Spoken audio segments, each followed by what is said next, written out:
exactly 49 strokes, 49 বার।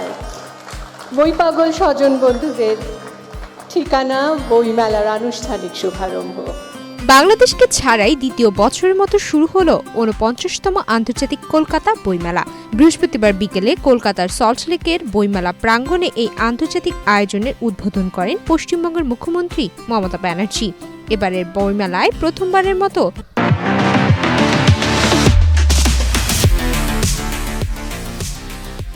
Focal theme country হিসেবে অংশ নিচ্ছে আর্জেন্টিনা।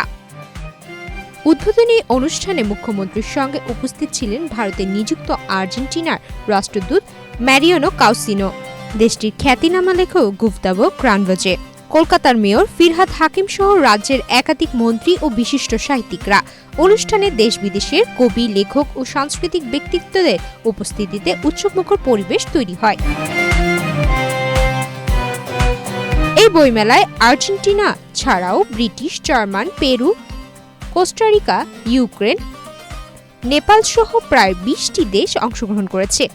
ভারতের বিভিন্ন রাজ্য, দিল্লি, উত্তরপ্রদেশ, মধ্যপ্রদেশ, পাঞ্জাব, হরিয়ানা, আসাম, উড়িষ্যা ও ত্রিপুরা প্রকাশনা সংস্থাগুলো স্টল রেখেছে।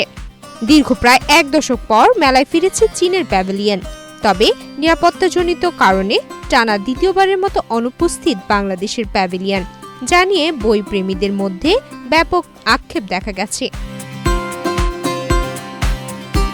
বাংলাদেশের অনুপস্থিতি বাস্তবতা হলেও এটি উদ্বেগজনক।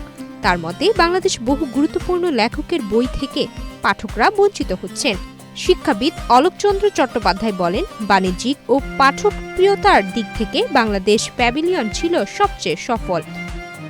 রাজনৈতিক ও প্রশাসনিক আশঙ্কার কারণেই সম্ভবত বাংলাদেশ অংশ নিতে পারেনি বলে তিনি মন্তব্য করেন। বইমেলার আয়োজক সংস্থা পাবলিশার্স অ্যান্ড বুক সেল গোল্ডের সম্পাদক সুধাংশু শেখর দে জানান, বাংলাদেশ গত বছরও আসতে পারেনি, এবারও পারেনি। বিষয়টি নিয়ে তারা চেষ্টা করলেও সফল হননি। তিনি বলেন, বইয়ের কোনো সীমান্ত থাকা উচিত নয়। উদ্বোধনী ভাষণে মুখ্যমন্ত্রী মমতা ব্যানার্জি বলেন, বইমেলা বাঙালির আবেগ ও সংস্কৃতির অংশ। তার মতে, বইয়ের কোনো ভৌগোলিক সীমানা নেই। একই সঙ্গে নিজেকে নিপীড়িত মানুষের একজন হিসেবে উল্লেখ করে তিনি বলেন, তিনি নিজেকে খুব সাধারণ মানুষ মনে করেন। অনুষ্ঠানে বিশিষ্ট সাহিত্যিক স্বপ্নময় চক্রবর্তীকে জীবনব্যাপী সাহিত্য সম্মান ২০২৬ প্রদান করা হয়। মেলা চলবে আগামী ৩ ফেব্রুয়ারি পর্যন্ত, প্রতিদিন দুপুর ১২টা থেকে রাত ৮টা পর্যন্ত। সুমাইয়া মিতু, বাংলাদেশ প্রতিদিন।